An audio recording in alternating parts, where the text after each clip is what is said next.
Disney Pixar's Ratatouille, written by Victoria Saxon, illustrated by Scott Tilley and Jean-Paul Orpinas.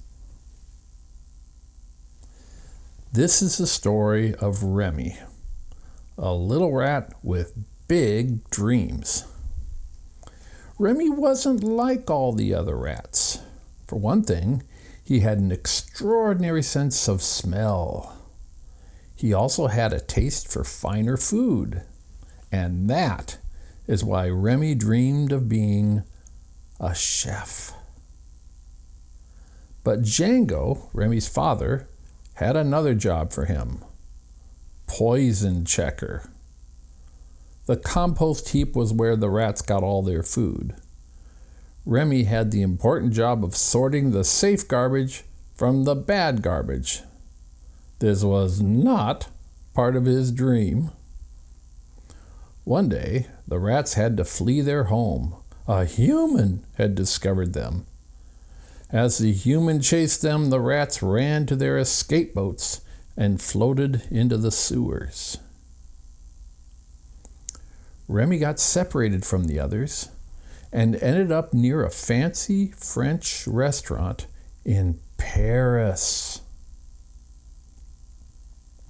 The restaurant used to belong to Remy's idol, the late and great chef Auguste Gusteau.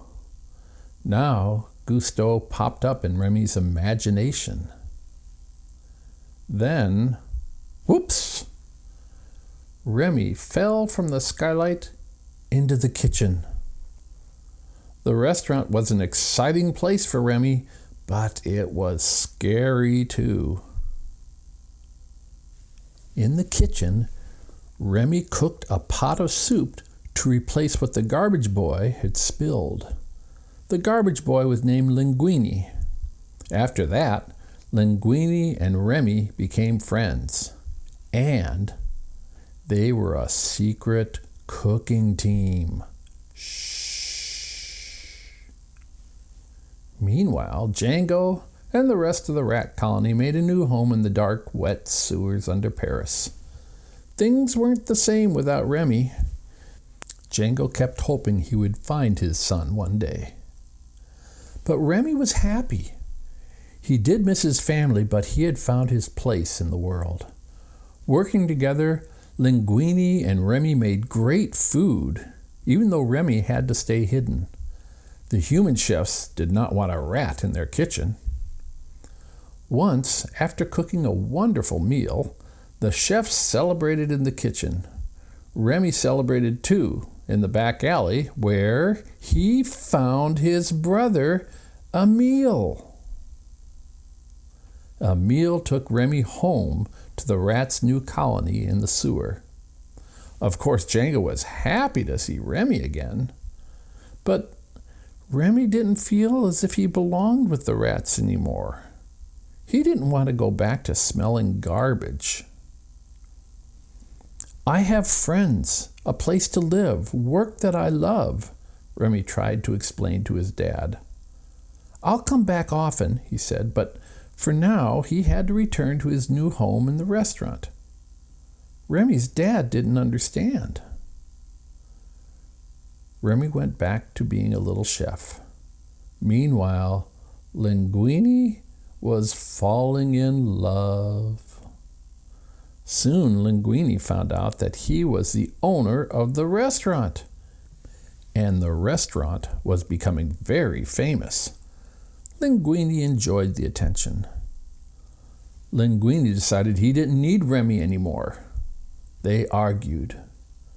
Remy felt very sad and alone. Who was his family now? But Linguini needed help. He had to cook a special dinner for a special guest, and Linguini told Remy he was sorry. Uh-oh. The other chefs didn't like rats, so they left. Django saw Linguini being kind to Remy. He asked everyone in the rat colony to pitch in and help make the special dinner. All the rats became little chefs. With the rats' help, the meal was a success. The special dish was ratatouille. The rats also helped Remy chase away the health inspector, who still closed the restaurant for having rats. That gave Remy and his friends an idea. They opened a new one. And Remy's colony ate at the restaurant too, enjoying all the fine food they could ever want. Best of all, Remy became a chef at last. I am proud of you no matter what, Django said.